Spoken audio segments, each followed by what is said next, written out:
What's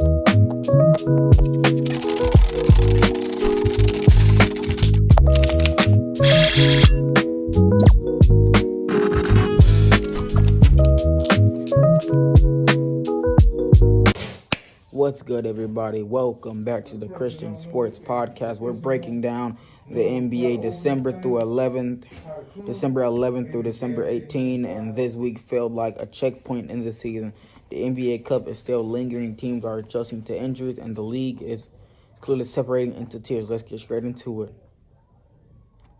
This week showed us what happens after the NBA Cup intensity wears off. Some teams carry that urgency into regular games. Others look mentally exhausted. Young teams stay sharp. Veteran teams slow things down. And teams without a clear identity, they struggle the most. These are the teams gaining momentum, and they are the Oklahoma City Thunder. Again, even though they lost to the Spurs, which is their second loss of the season, but it still looks good every single night, the same. And that's completely a compliment. SGA controls the game without forcing anything, and their confidence keeps growing. The Timberwolves, of course, because they got Anthony Edwards, and he continues to lead emotionally and physically. Their defense travels. Their effort never dips, and they look built for tough stretches of the season.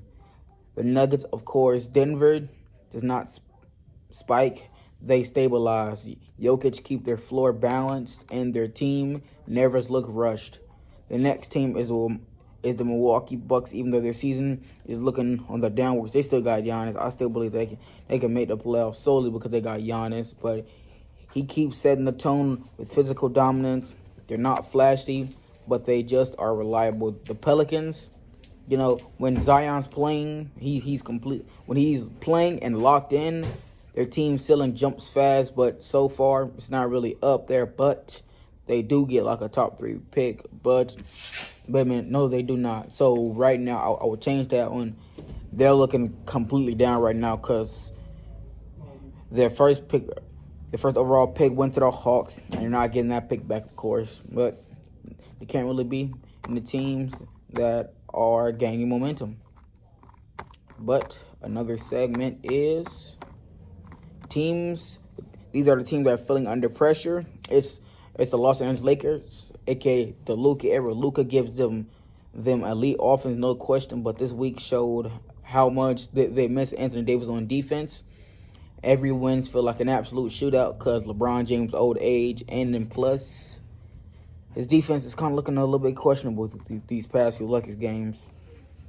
The Golden State Warriors are another team who kind of has the same exact thing, but they have a little bit better, team around Steph Curry.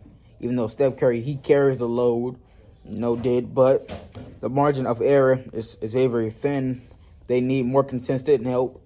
The Clippers are another team. Bradley Beal continues to struggle. The Clippers need him more than just to be out there. The Phoenix Suns still completely inconsistent.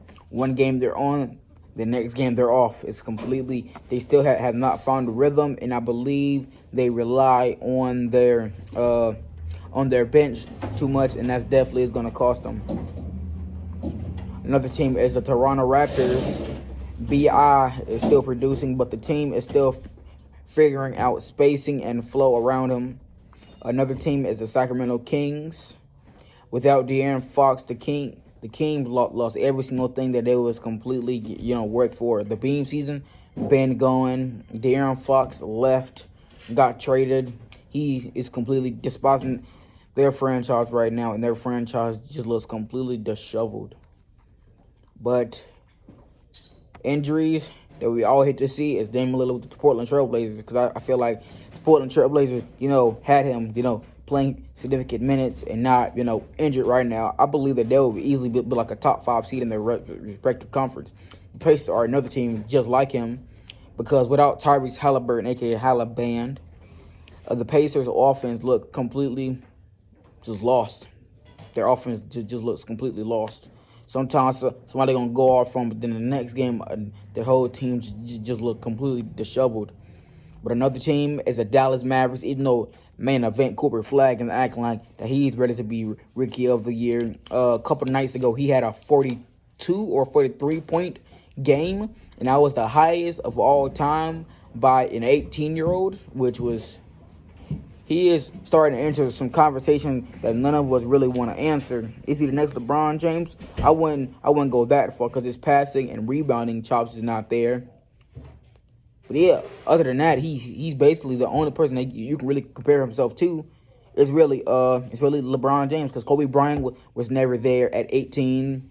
T-Mac was never really there at 18. The people who's in his rookie class right now, like the people who are contending with him for Rookie of the Year, Con Kneppel, he's 20 and a half. And then Derek Queen, I believe he turned 21 like a few days ago.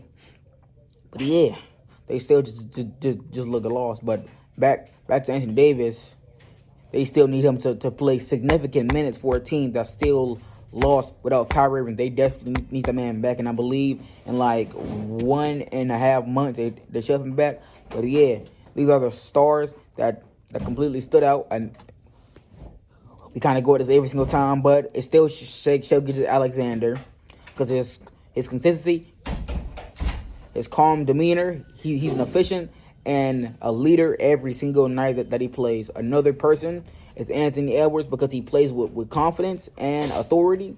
He still looks comfortable at being just the guy.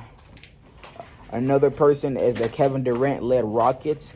KD continues to be a steady presence when the Houston Rockets need him.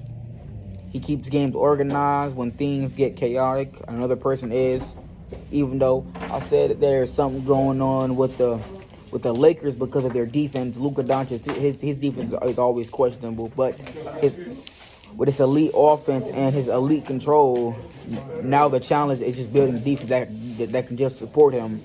Another person is always going to be Giannis because of his dominant physical play style. But all we really need now is just some shooters, like an Al Horford. But well, they'll look be like a good person for him to pair with.